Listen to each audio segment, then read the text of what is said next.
আমার কাছে এই বাইকটা চালাইতে মজা লাগতেছে ওইটা থেকে।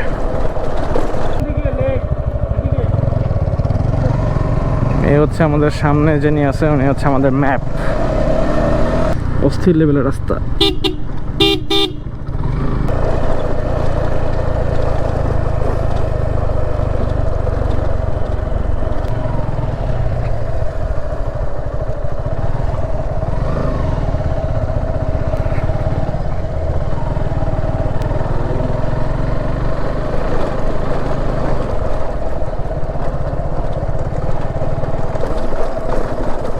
আমি যদি একা চালাইতাম এখানে সামনে তাহলে কিছুই বুঝতেন না। এখন ওই বাইকটা চলবে না, এখন হচ্ছে রাস্তাটা বুঝতে পারবেন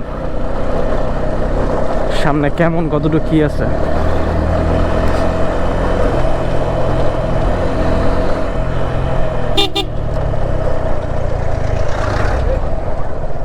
কতটা ক্লোজ করে গেছে। ওই যে সামনে আরো দুইজন দাঁড়া ছবি তুলতেছে, ওনার আগে চলে আসছে।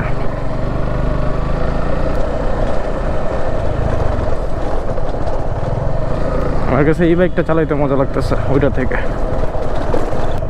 বাট এখন মন চাচ্ছে এটা চালাই।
এই হচ্ছে আমাদের সামনে যিনি আছে উনি হচ্ছে আমাদের ম্যাপ,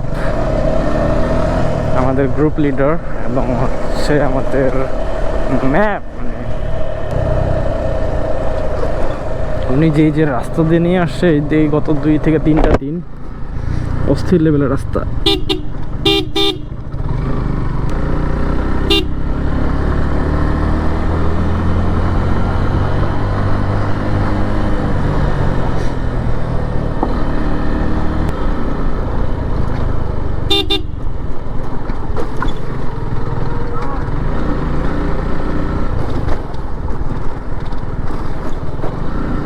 গাড়ি আটকায় দিব।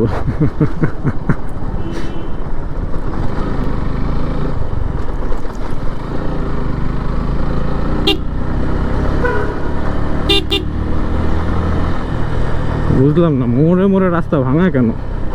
এখান দিয়ে এসে তো বাইক হাঁটা কোনোভাবে কর্নারিং করতে পারবে না, কারণ মোড় ঘুরলেই দেখবো যে ভাঙা রাস্তা।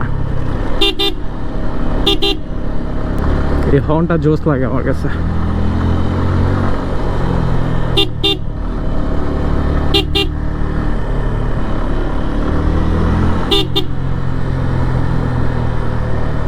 দেখছেন এই কর্নারে কেমন হচ্ছে হর্ন দিচ্ছে। আমি এমনিতে হচ্ছে দেশের নতুন ভাই, তারপর আবার ওই পাশ থেকে গাড়ি চলে আসলে হুট করে প্যারা হয়ে যাবে আমার জন্য। দেখেন এখানে হচ্ছে ঝুরা বালু। চালাইতে পারবো না যে তা না, ইনশাল্লাহ এই গত 3-4 দিনে যতটুকুই রাইড করছে আগের স্কিল তো আছেই, বাট দেশের স্কিলটা বাকি ছিল। এখন দেশের স্কিলটাও মোটামুটি নেওয়া হয়ে গেছে, সো বাংলাদেশের যে কোনো জায়গায় যাইতে পারবো।